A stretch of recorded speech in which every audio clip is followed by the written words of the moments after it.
Today promises to be a lot of fun. It's supposed to rain. There's a 90% chance of rain in 2 hours.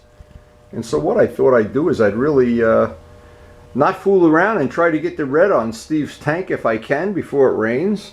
And then we got a honey-do list the size of invading Normandy. But that's one of the nice things. This time of year, the days get very different. Every day I have to plan out around the weather and around the paint work and what's going to dry while what's cooking, and I kind of enjoy it. Now, one tentative little project that I'd like to work on, and maybe I will get time today, but I want to get Steve's part out of here as soon as possible so he can go to the JAVITS show. I have the first side made, the other side, and if you look up here, you'll see it's drying. It's been drying overnight out here, in fact, and you can see the nice finish that carbon fiber has. In fact, you can see my reflection. Look at that handsome guy. Man, talk about needing a facelift. Holy mackerel. But anyway, that's drying. Steve's project's drying. We got to back mask the black out, paint the red if it doesn't rain today. And then if we do have any extra time, so I'll plan that out and I'll start working on the other side, which should pretty much be similar to this, but of course there'll be something different. But I've already got the material made. I've already got a rough pattern made, so the other side should go a little bit quicker than this side. So, but what morning would be complete without feeding the fish?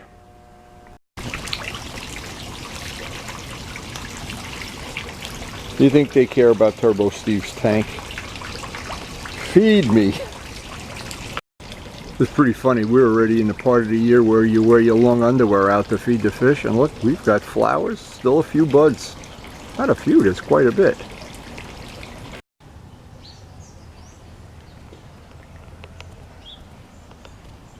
Now I really like the way that looks, and again I've got to think this through. If I want to cover that with the twill, how that would look. I think it will look good either way, but decisions, decisions, decisions.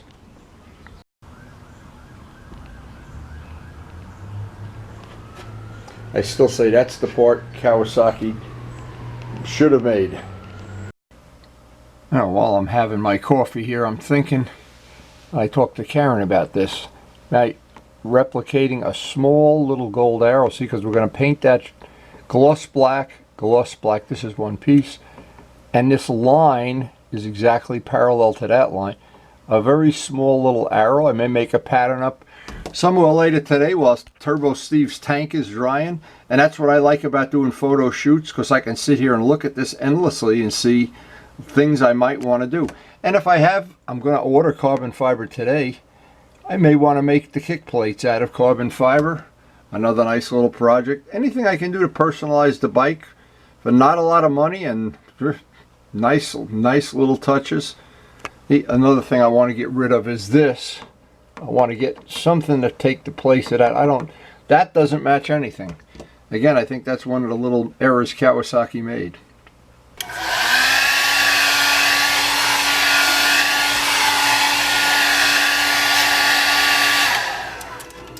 Now here's something I'm always very conscious of. I want to make sure this tape is warm. I'd like it to just come off as quickly as possible.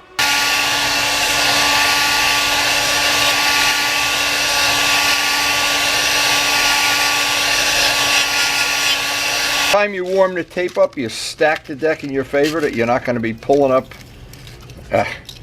and fresh paint, especially if you're trying to do this in a limited time window. The heat is your friend. Now remember, this has been sitting out in a cold garage overnight, so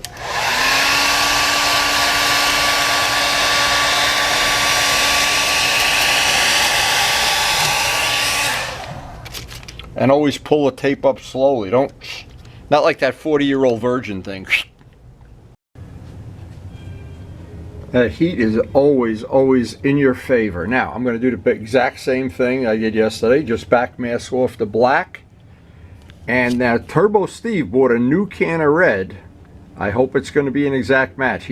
Because these Stevie Wonder matches, I don't know. You know, we have, this is the can we actually painted the bike with.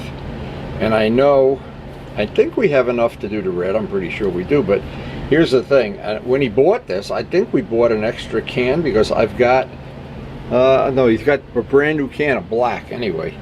But anyway, this should be a perfect match, but you never know. It's always a good idea to save that information off the can. Don't lose that information for future reference.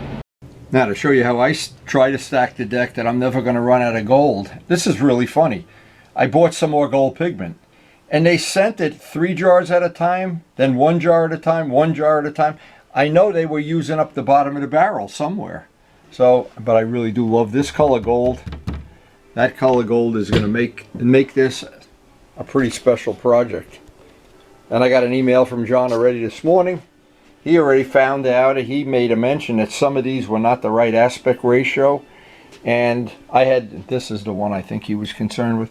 But anyway, we had already changed these, but because we're always a few days behind on the video, but that's the whole thing here. It evolves. It starts with one thing and it evolves into something. When you get a good feedback from a lot of people, and this is one of the things we'll be working on, whatever the logo is going to be, who knows by the time it's done. But this is, we put a lot of time into getting this right so far. And I really do want to try, and it was because I have that on the computer, and I look at it all day long. That little thing, little arrowhead up there, if you look over at the computer, yep. Sometimes you got to look at it for many hours before you find what you want to change.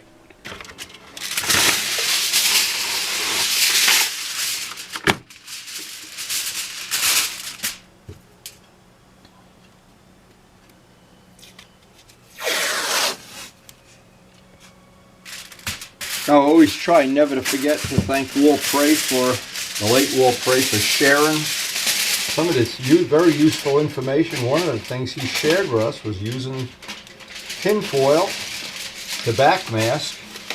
And for us, for me, for Dave Midgley, for all the people that have enjoyed sharing that information. And there's so much of it out on the Model Airplane channel.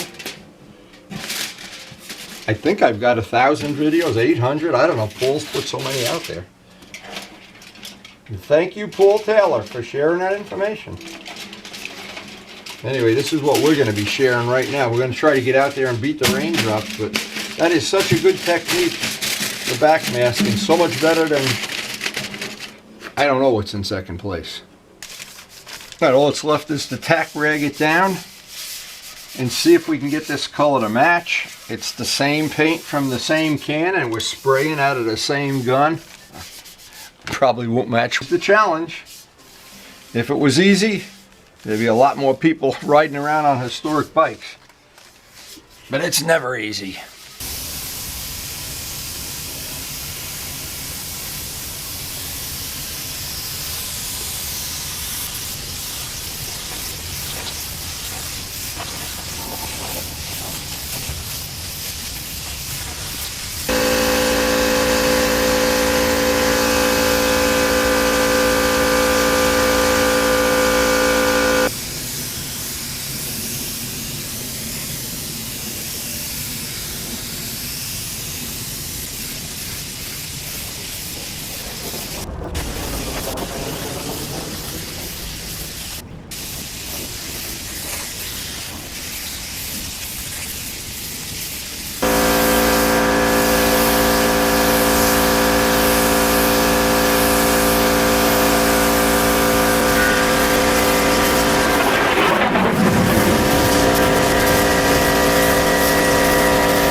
I'll be here.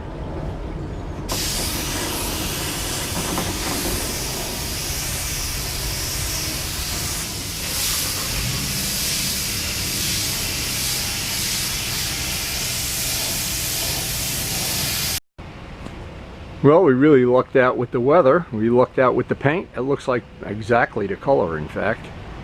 And it looks like it's not going to rain for a while anyway. But that's a major watershed in Steve's project. So now this is going to dry overnight. We're going to have Steve come over and put on his decals. He's got some custom decals that he made up. And then that'll have to dry, and we'll be ready to start to clear. So it looks like we're going to be in good shape for the JAVITS show.